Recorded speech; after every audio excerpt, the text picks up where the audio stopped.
Hi, welcome. It's Mimi at Giggly Guppy. Today we're going to be reading chapter 15 in The Seat of the Soul by Gary Zukav. Chapter 15 is titled Power, which is a coincidence because the book is separated into several sections, and the section we're in is titled Power. So as you can see, we've got power, power.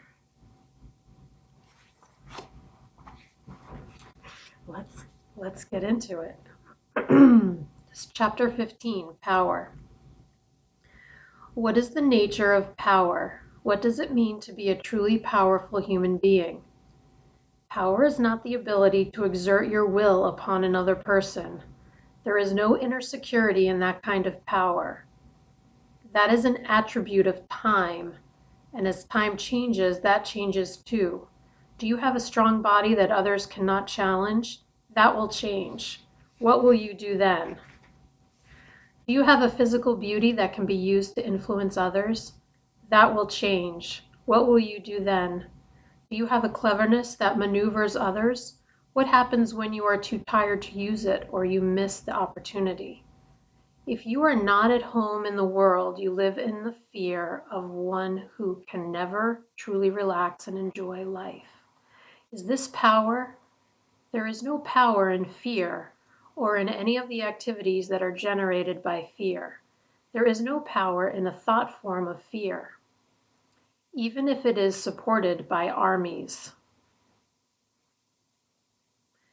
The armies of Rome disappeared more than a millennia ago, but the force of the life of a single human that Roman soldiers put to death continues to shape the development of our species. Who had the power? You are only as powerful as that for which you stand. Do you stand for more money in the bank and a bigger house? Do you stand for an attractive mate? Do you stand for imposing your way of thinking upon others? These are the stands of the personality seeking to justify its wants. Do you stand for perfection, for the beauty and compassion of each soul? Do you stand for the power of love and the clarity of wisdom? Do you stand for forgiveness and humbleness? These are the stands of the personality that has aligned itself with its soul. This is the position of a truly powerful personality. Power is energy that is formed by the intentions of the soul. It is light shaped by the intentions of love and compassion guided by wisdom. It is energy that is focused and directed toward the fulfillment of the tasks of the soul upon the earth and the development of the personality as a physical instrument of the soul that is appropriate to those tasks.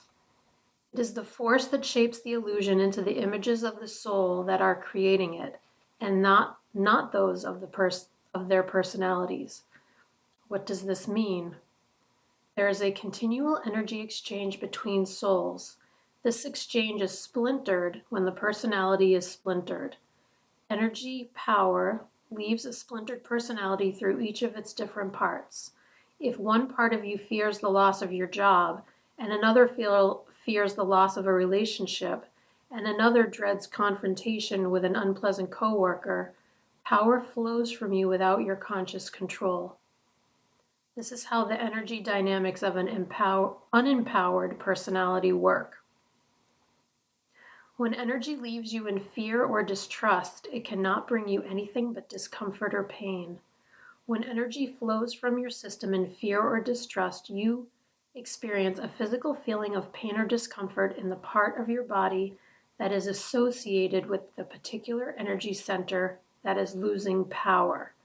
When you fear for your ability to protect and care for yourself in the world, to pay your rent, for example, or to keep yourself safe from physical or emotional harm, when you see power as external and you feel that you do not have enough of it to ensure your well-being or your safety, you experience discomfort or pain in the area of your stomach, in the area of your solar plexus.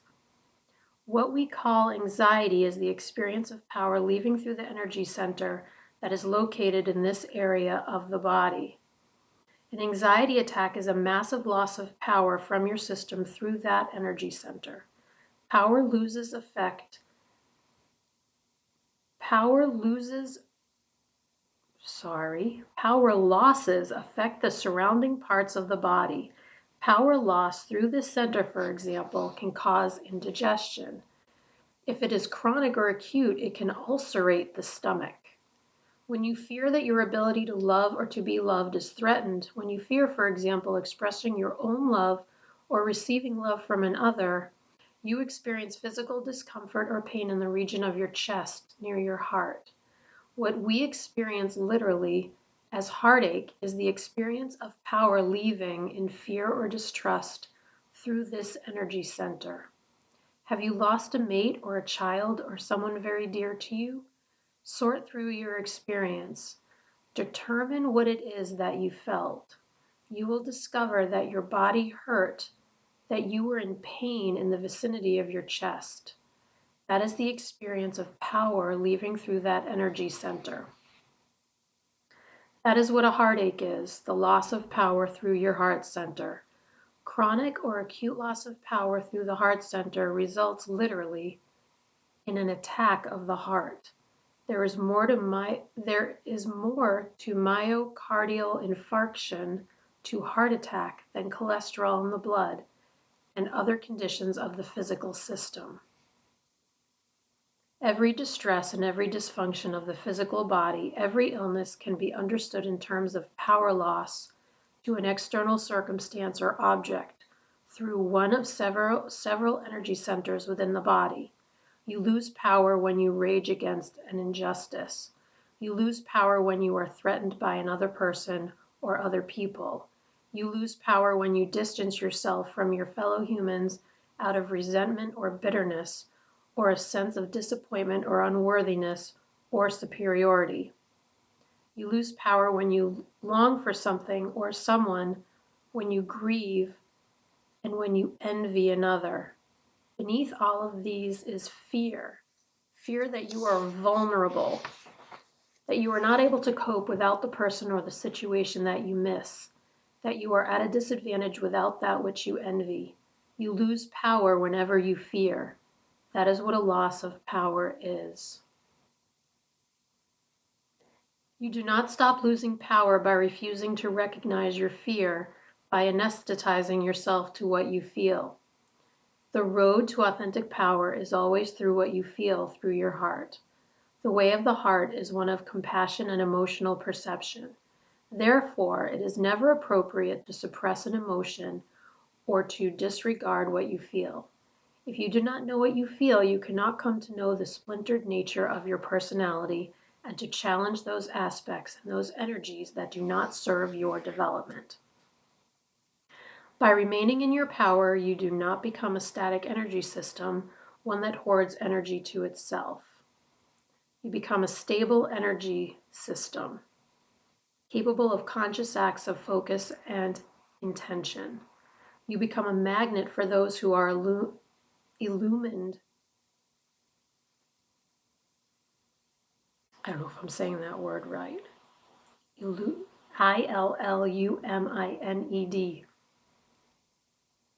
Illumined. And those who want to be. At issue is the manner in which energy flows from you. When energy leaves you in any way except in strength and trust, it cannot bring back to you anything but pain and discomfort. An authentically empowered human being, therefore, is a human being that does not release its energy except in love and trust. What are the characteristics of an authentically empowered human being? An authentically empowered person is humble. This does not mean the false humility of one who stoops to be with those who are below him or her. It is the inclusiveness of one who responds to the beauty of each soul, who sees in each personality and in the actions of each personality the soul incarnate upon the earth. It is the harmlessness of one who treasures and honors and reveres life. in all its forms. Are you concerned for the earth? Is it the humble who have it is the humble who have never harmed the earth. What does it mean to be harmless? It means being so strong that you need not harm a creature. That is what it means. You are so able and empowered that the idea of showing power through harm is not even a part of your consciousness. Without genuine humility, you cannot have this kind of power because power leaves you when you feel that the situation that you are in or the people that you are with do not command your respect. A humble spirit walks a familiar world. People are not strangers to it. They are its companions upon the earth. A humble spirit does not ask for more than it needs, and what it needs, the universe provides. A humble spirit is content with the fulfillment of its authentic needs and is not burdened with artificial needs. Humble spirits are free to love and to be who they are. They have no artificial standards to live up to. They are not drawn to the symbols of external power. They do not compete for external power. This does not mean that they do not take pride in what they can do well, or that they do not focus their efforts to produce the best that they can, or are not spurred onward by their fellow humans when that is appropriate to the situation. To compete means to strive for something in company or together, to aim at something, to try to reach something, to seek after something with others.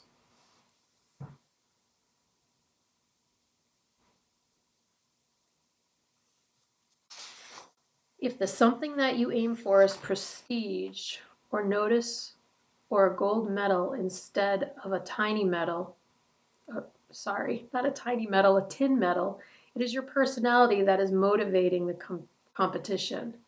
You are striving to empower yourself at the expense of others to assert your superiority over another or over other human beings. You are striving for external power. By striving for this reward and that reward, you ask the world to assess and acknowledge your value before you can value yourself. You place your sense of self-worth in the hands of others. You have no power even if you win every gold medal that the world can produce. If what you seek is the joy of giving without reservation, of giving with purpose and joy and consciousness, all that you have to the effort that you and other souls are creating jointly, your competition is the expression of your soul. When the effort that finishes last in time has the same value as the effort that finishes first, when the quality of the immortal, timeless soul is honored instead of the time-bound personality and body, when your giving is not impeded by fear of vulnerability, when the size or color or shape of what you receive or do not receive does not matter, you will know the power of a humble spirit.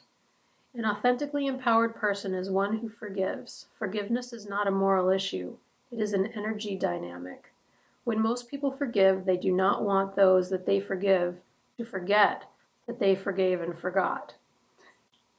When most people forgive, they do not want those that they forgave to forget that they forgave and forgot.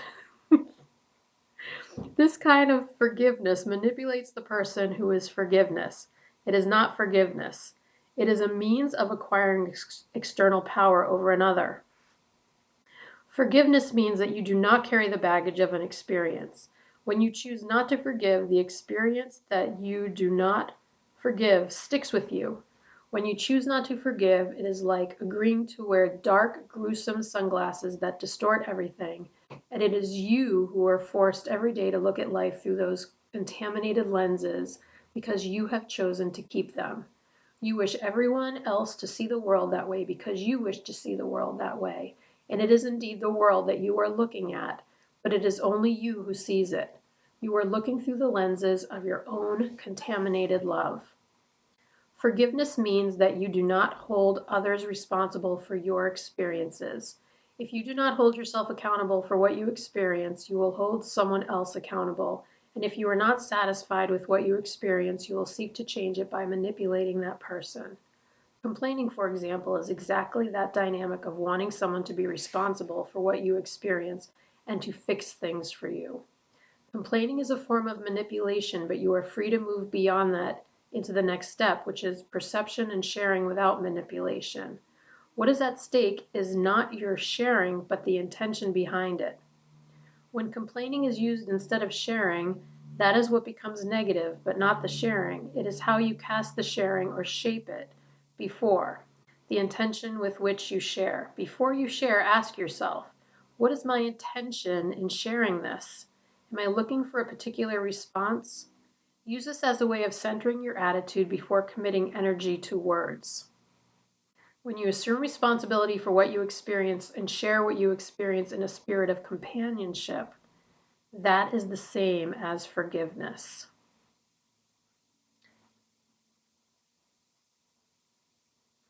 When you hold someone responsible for what you experience, you lose power.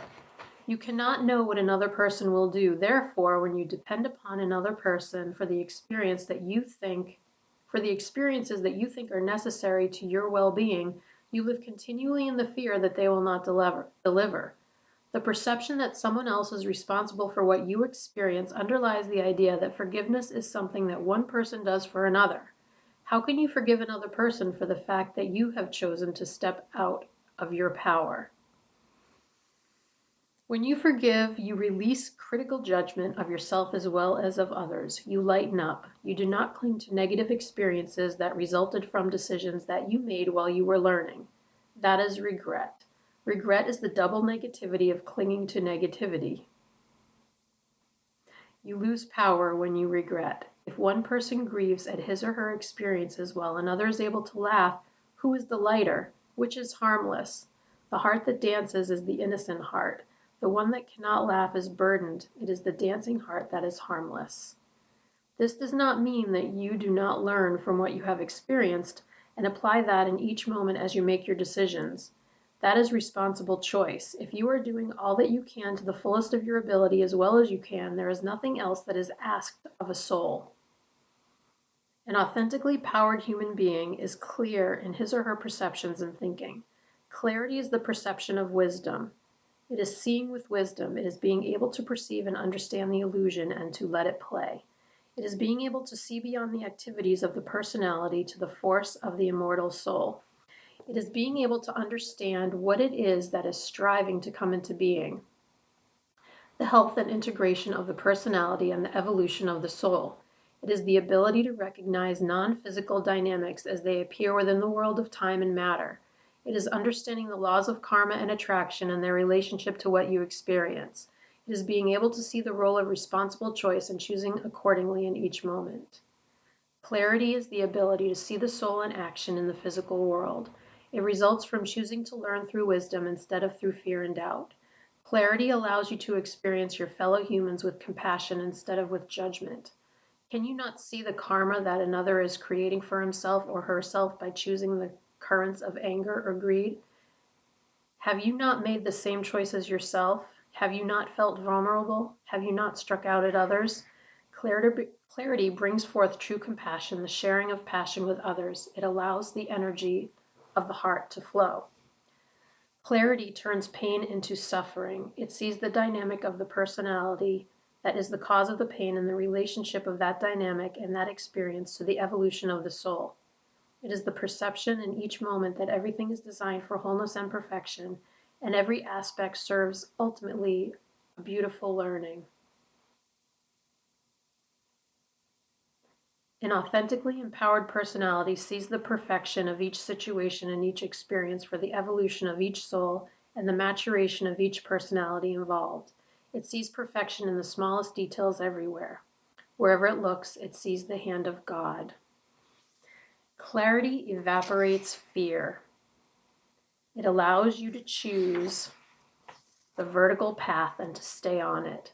It allows you to understand the dynamics beneath your addictions, what your addictions serve and how they operate, and to make the choices that will disempower them and empower you. It allows you to challenge not merely a force that you do not understand, such as attraction to alcohol or a drug or indiscriminate sex, but a dynamic that you understand in terms of its causes and its effects.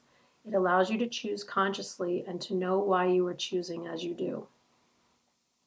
Clarity allows you to see the world of physical matter for what it is, a learning environment that is created jointly by the intentions of the souls that share it.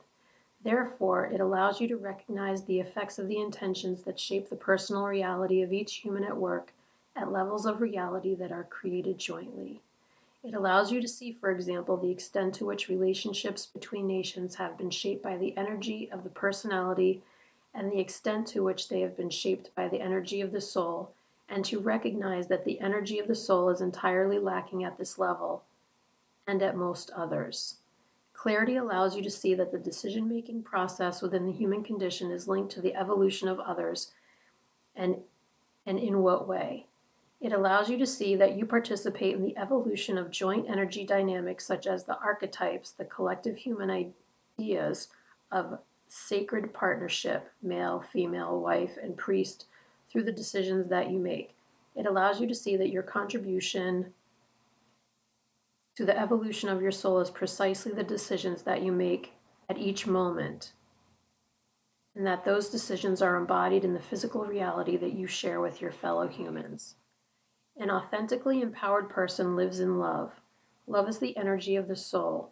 Love is what heals the personality. There is nothing that cannot be healed by love. There is nothing but love. Love is not a passive state. It is an active force. It is the force of the soul. Love does more than bring peace where there is conflict. It brings a different way of being in the world. It brings harmony and an active interest in the well-being of others. It brings concern and care. It brings light. It washes away the concerns of the personality. In the light of love, there is only love. There is a relationship between love and power and the transformation of the quality of experiences that occur within the Earth School as a whole. The type of power that you are trying to transform in yourself is the type of power that needs to be transformed in general upon the earth. There are numerous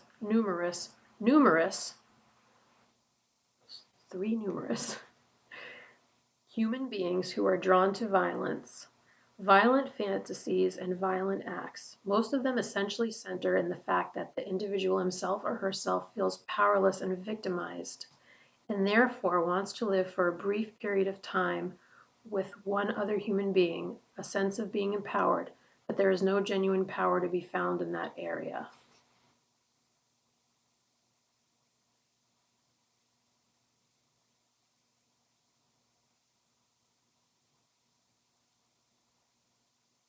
Hmm. It is through the evolution of your own consciousness, through focusing on more and more empowered choices, that you create the distance that is necessary between you and your negative emotions and heal yourself in such a way that violence no longer asserts itself.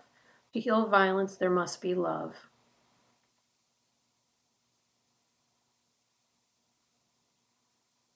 Hmm. Love is the energy of the soul, and therefore the experience of giving and receiving love, of living a life of love, fulfills the personality. It is something that the personality continually reaches for. Reaching for love unconsciously can produce anger and fear. This happens when the personality does not see clearly what it is searching for, what it is reaching for, which is the case with addiction. If you reach for an addictive sexual relationship, for example, you are reaching for love. It is the illusion that you think that you are reaching for something so manly or womanly. You are reaching for love, but you will not admit it and will not deal with it. So there is anger within you because there is a level of energy and emotion that longs to be born, but is never given an outlet. It is emotionally, spiritually impossible to have a sexual connection with a human being and not ignite certain emotional patterns, but they are a continual dead-end street when there is no relationship or true emotional feelings to go with the act. Therefore, there is a level of brutality, frustration, and eventually emotional disease which results in physical illness and breakdown because a significant pattern is being tremendously abused. Remember, you do get what you ask for. Asking for love is asking for the energy of the soul. It brings with it a genuine concern for the other. You cannot prey upon someone whose well-being is in your heart. When you seek to impose your intelligence or your way of seeing upon another, you are reaching for love, but you are rooting your reach so to speak, through the wants of your personality. You are seeking external power. There is only emptiness there. When you seek to dominate another, you dominate no one but disempower yourself. The less empowered you feel, the more you feel a need to control that which is external. Hmm. The less empowered you feel, the more you feel a need to control that which is external. That makes sense. The loving personality seeks not to control, but to nurture, not to dominate, but to empower. Love is the richness and fullness of your soul flowing through you. Humbleness, forgiveness, clarity, and love are the dynamics of freedom. They are the foundations of authentic power. Humbleness, forgiveness, clarity, and love are the dynamics of freedom. They are the foundations of authentic power. Mm. Humbleness, forgiveness, clarity, and love. Authentic power. Now, what was that? Oh, yeah, what was that word? I need to find out how to pronounce that word.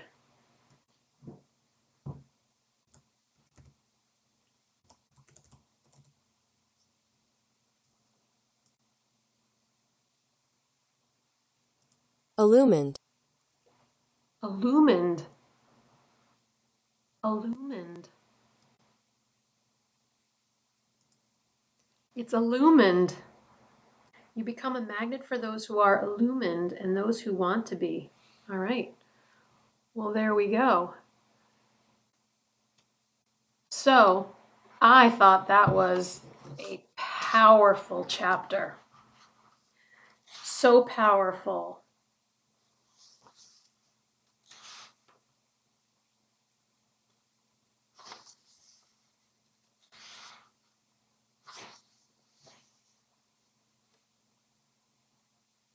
And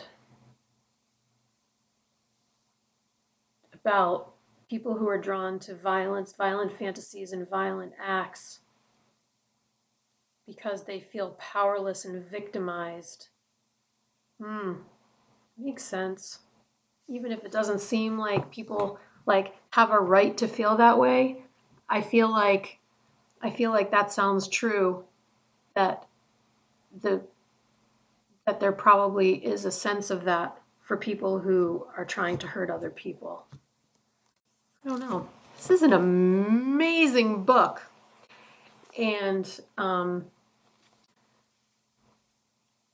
so glad that you joined me. And we only have one chapter left. And that's chapter 16, and it's called Trust. But it's going to be great. So thank you so much. I look forward to seeing you next time when we continue reading The Seed of the Soul by Gary Zukav. Take care.